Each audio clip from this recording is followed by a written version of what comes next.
Umalma si Colleen Garcia sa publikong pumupuna ng pagpayat ng husto ng kanyang asawang si Billy Crawford. Matapos na agad mag-viral ang mga larawan ni Billy na kung saan kapansin-pansin na pumayat ito ng husto. Kaya naman agad ay pinagtanggol ni Colleen ang kanyang mister mula sa mga mapanghusgang mata ng publiko. Sa social media ng aktres, pinaliwanag nito ang totoong kalagayan ni Billy. Inisa-isa nito ang mga napupuna ng mga netizens, kabilang na dito ang pagkakaroon ng maitim na mata ni Billy Crawford. Ayon kay Colleen, noon pa man-umano ay maitim na talaga ang mata ni Billy. Maging ang pagdanas ni Billy Crawford ng hair loss ay kailangan pang ipaliwanag ito ng aktres sa publiko.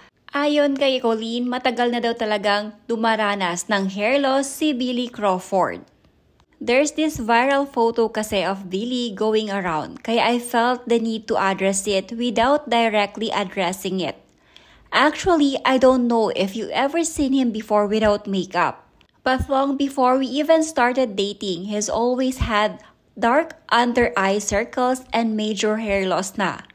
I wish we had photos from 10 years ago to show na he's always had those dark circles and matagal na siyang walang hair.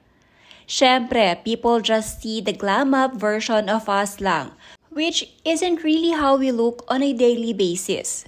Medyo ngarag lang cause we've both been working more than usual while balancing a lot of things. Lalo na si Billy. He's out of town now, overnight lang. But he just came from France for a month, then he's leaving for the US next week. He'll mostly be in France again for the remainder of the year. Ang daming travels.